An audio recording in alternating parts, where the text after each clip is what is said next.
Hey there, everyone. I have the extraordinary joy to be here with Vinay Shukla, who is the extraordinary director, speaking of extraordinary, of the film While We Watched. And this is an utterly gripping film that is at the heart of the fight for democracies all over the world right now. And in India, almost all broadcasters are under siege by the government to promote the government's point of view. And what Vinay did was to stay with this extraordinary journalist, Ravish Kumar, through the shifts in his newsroom as the government put pressure on everyone for them to stop independent reporting. So I feel an incredible urgency in this moment to talk about this film, because I feel like this situation is sort of the tip of the spear for all of us. And people like Modi and Putin are creating templates that work, and they're going to work in more places in the world unless we find ways of resistance. So while this is like an incredibly urgent political thriller in many ways, it's also an incredible portrait of people struggling with how to embody their conviction. So Vinay, I know that you had incredible admiration for Ravish Kumar going into this as a person who, and maybe I see you're looking and your face is thinking about that, but I think that that's a question. But for me, it's a portrait of him as it is as much of you, of two people struggling to figure out what to do in this moment, what to do. And I would even bring it back to the context of our independent documentary journalism world, our independent documentary world, because we're trying to, we're on the Zoom talking to each other in order to somehow get people to find their way through the noise to something significant, which is so difficult in the world that we're living in. It's, in the 7 years since I made Camera Person, it's a world of difference in terms of who's watching what, why, how do you find your way to material. So let me just start with your relationship to Ravish, because that feels important. Thank you, firstly, Kirsten. This is quite surreal for me because, till a couple of years ago, I was writing you fan emails after having seen your film. And very polite fan emails. Yeah, and you always replied that I took great respite and maybe misused that privilege to keep in touch with you. So I'm very, very, very much in awe right now to be speaking to you. Thank you for being kind with me and for being here. With regards to sort of my relationship with Ravish, I wasn't so much in admiration of him as I was almost perplexed by what he seemed to be doing. His journalism, I have never seen a practice of journalism so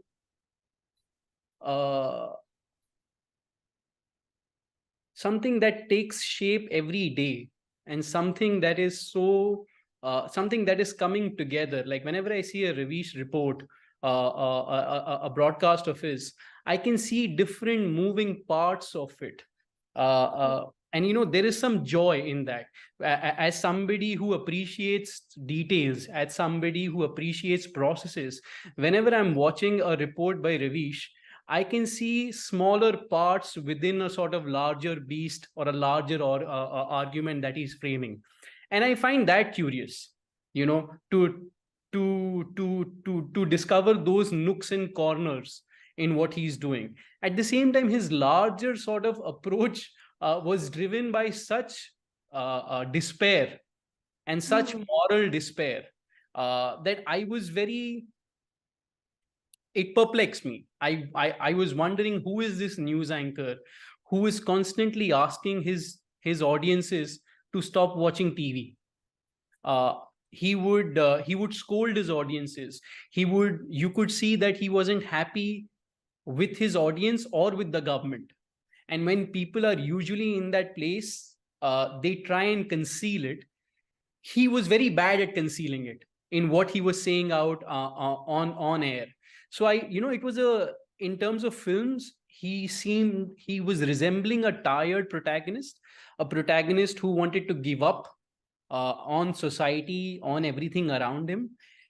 And I had made a film before this, which was about, a period of idealism in my life, of like, somebody coming and wanting to start a new system and shake everything up. This film is about somebody who's in their 40s, who's in their 50s, in pursuit of idealism. I feel like, I'm still a decade or two away, but in my head, I feel like I'm already there. And somewhere, and that's what attracted me to that conflict of somebody in their 40s, in their 50s. What's the pursuit of idealism for them feel like? What does it feel like? Yeah, I love that you're using the word perplexed. And I think you also, obviously this like question of how and why is this person using the platform to be transparent about like those sort of wake up feeling that is in him. The thing that you're also reminding me is Ravish is hilarious. And this movie is also a movie that allows all kinds of comedy, some of it very bittersweet.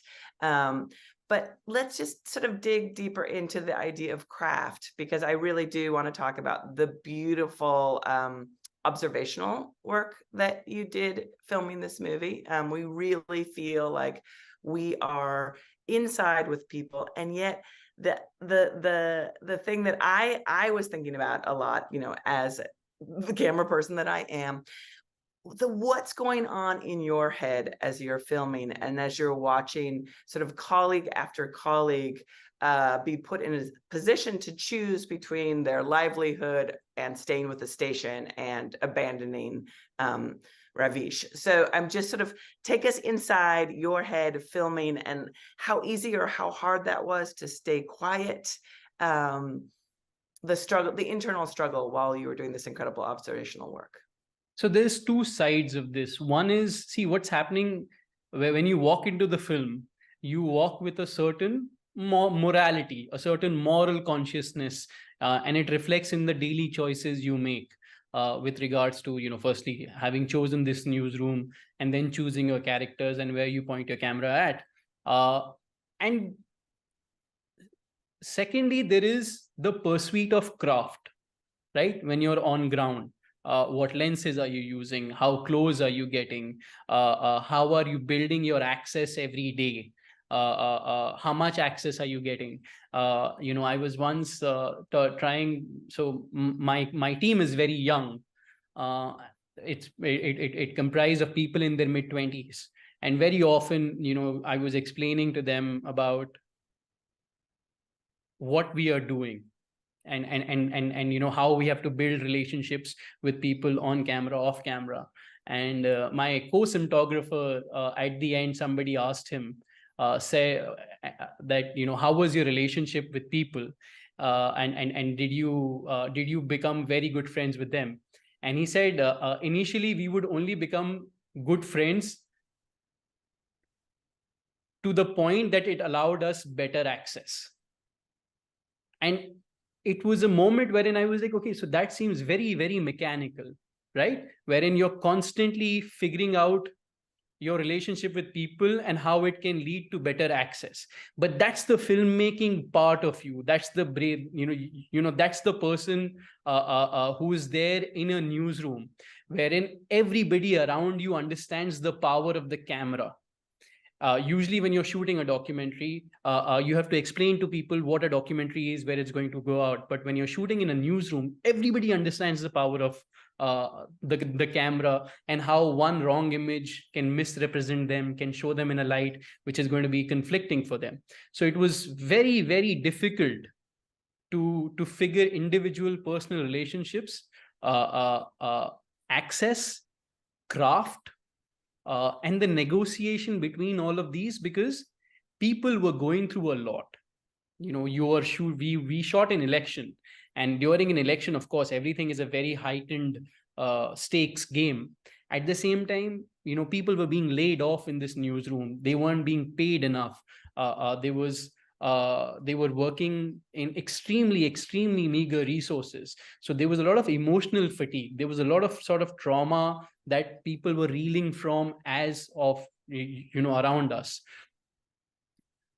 My note to my team was to try and capture the inner lives of these people, and that's very abstract, but that is literally, most people very rarely will tell you, I'm not feeling good on camera, right? But that there is something amiss. I remember on the first day of the shoot, we had seen a cake being cut, and every time somebody left in the organization because they had been laid off, or because they couldn't continue, they would cut a cake, and it was a very bittersweet sort of event wherein everybody gets together, cuts a cake, bids farewell. And that's a place wherein it reminded me, and I would keep telling people again and again, it helped me understand the spirit of the film, that this film is like the Titanic, but it's not about Jack and Rose. It's about the musicians who decided to stay back and go out playing their violins. So the film is ultimately about that spirit, and that is what we were trying to chase with our craft and with whatever we understood about documentary filmmaking. Oh, I'm so moved that you were working with these young people in a way that was allowing them to go deeper into the complexity and sort of investigate the problem of attempting to make a film when people understand the relationships of power.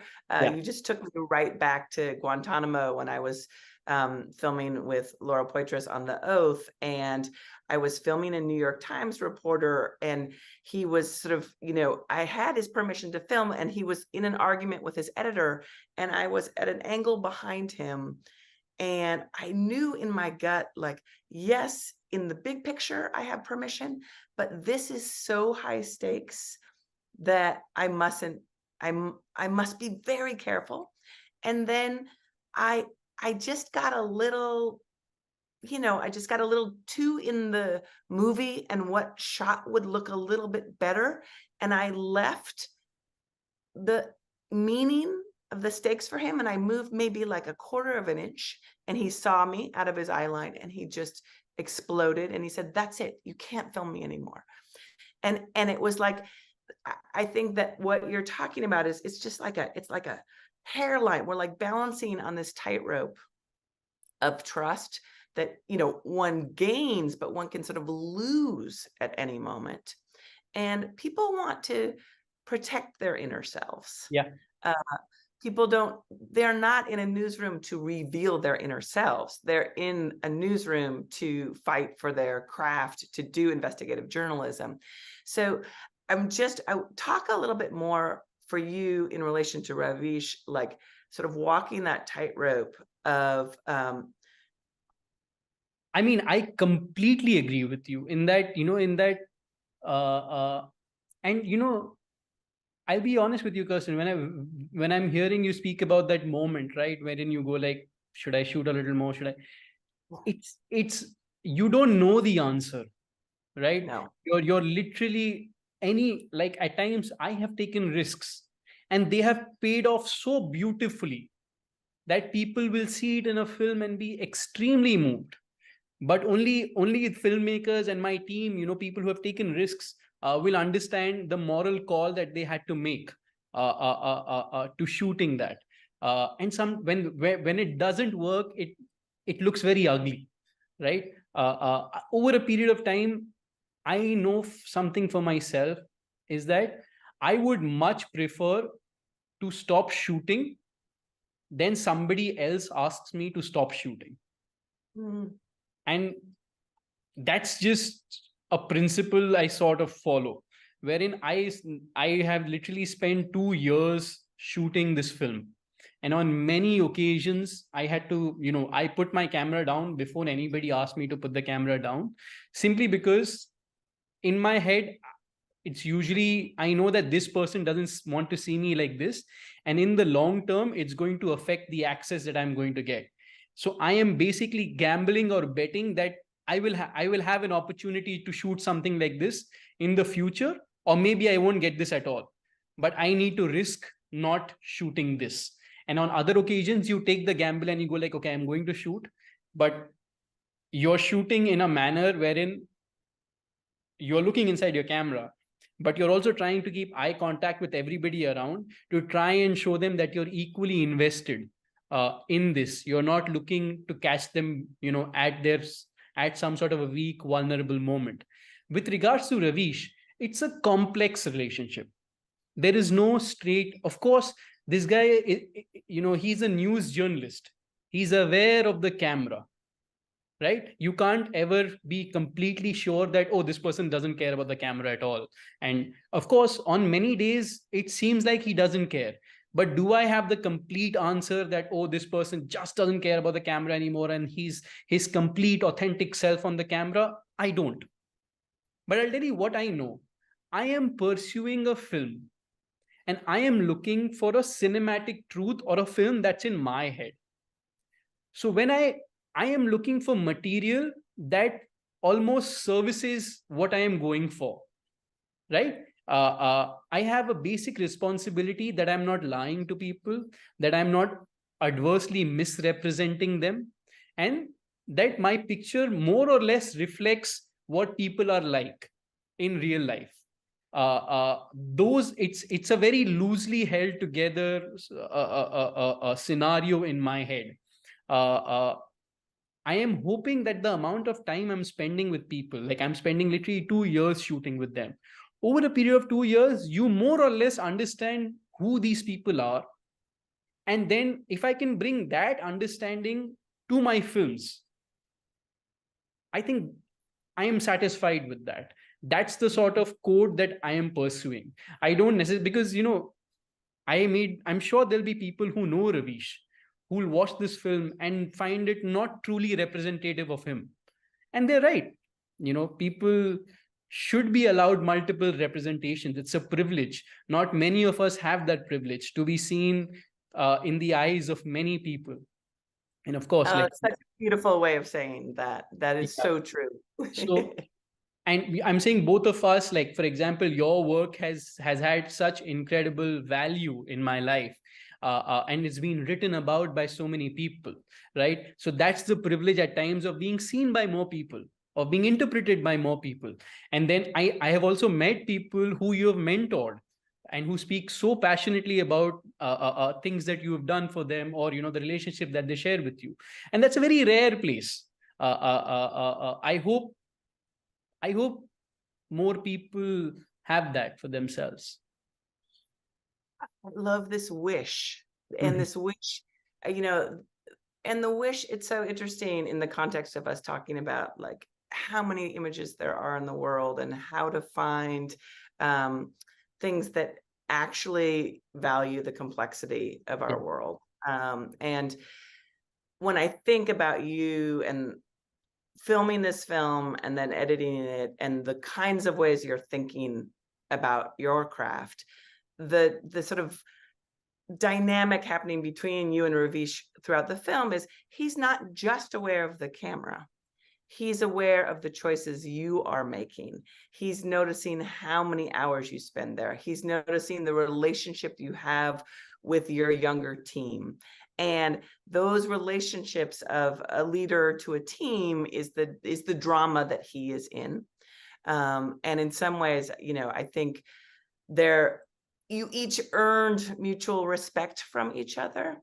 And it feels in the film, when I think about the film, besides sort of being in the grip of watching it, which is like, it's a really gripping watch. What stays with me is sort of part of this deep loneliness when we attempt to be true to complex moral ideas. and how hard that is actually in reality. And what I love about the film is that you give us the context of reality, of how hard it is to attempt to be a decent person in this world, to stand up to abusive power. That's like incredibly hard work. And you're just interested in what are the details of that? What are the stakes of that? And can we do it in community? And what happens when the community, that power starts to break community apart and we're left almost alone? So talk to me a little bit about loneliness for a moment in relation to working this hard in such tough stakes. I mean, firstly, that's very well put, Kirsten. The details of decency is what this film is pursuing. But I think, I edited this film during COVID, and all of us went through our own struggles. A lot of, I think, filmmaking is or not filmmaking, I think authorship, the pursuit of authorship is fairly lonely, right? And I came into this film very, very uncertain. The film that I had made before this, it did well. It catapulted me into some attention. I had co-directed it with Khushbu, and I learned an incredible amount with her. But I came into this film as a solo director, right? She's the producer on the film. I came into this film wondering if I am a filmmaker, because the first film did so well that I almost began to feel that I had lucked out. And I came into this film really wondering if the larger ideals I hold dear in life, if they are relevant anymore, with regards to what was happening in politics around me, what was happening on TV. I was single when I came into this film. It was a very small crew. So I felt,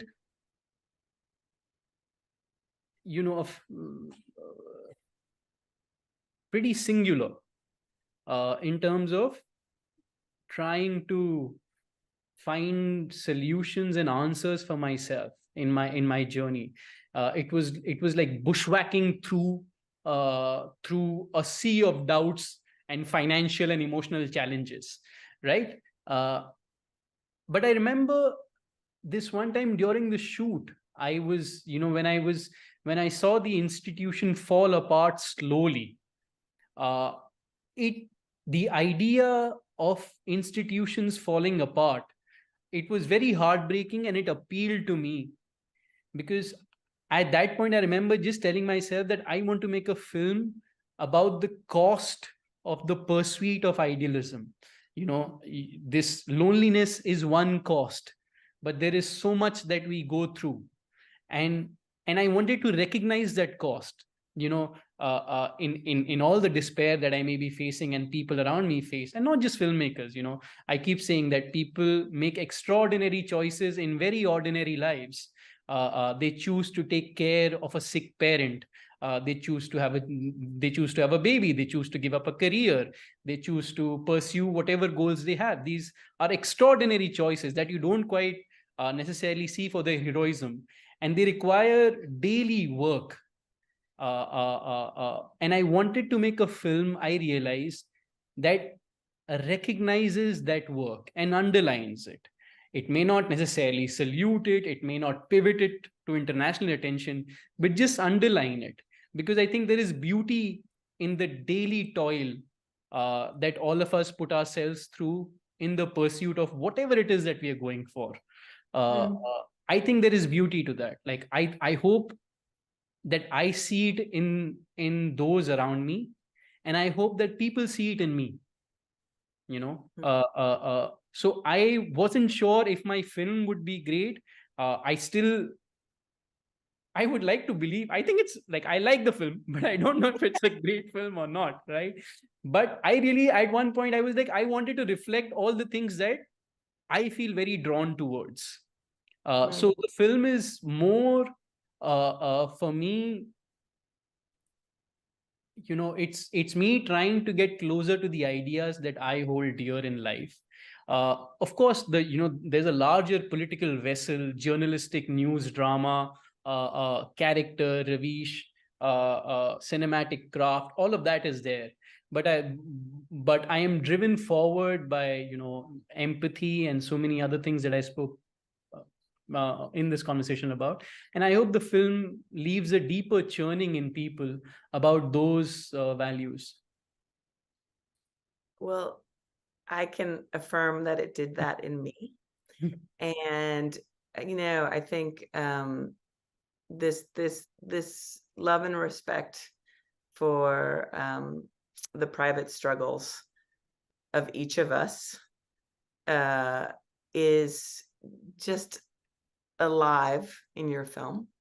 But also this struggle for like to make meaning, to is there with you, both you and Ravish, and you're sort of mirrors to each other in a certain way. And I am sustained always in some ways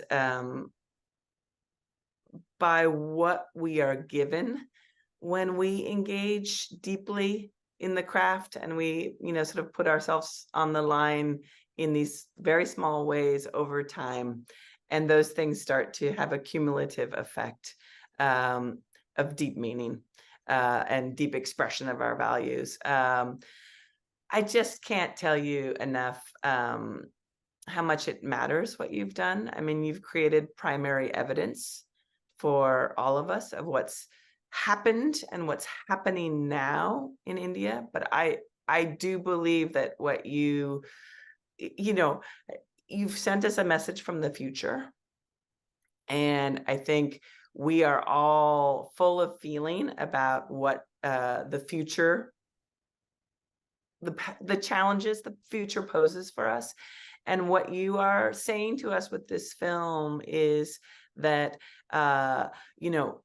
it's not necessarily that we're on the Titanic. We don't know that. We can't know that yet. But what we do know is that we're trying to exist in the world with respect and care for people we know, people we don't know. How do we do that? That's hard to figure out.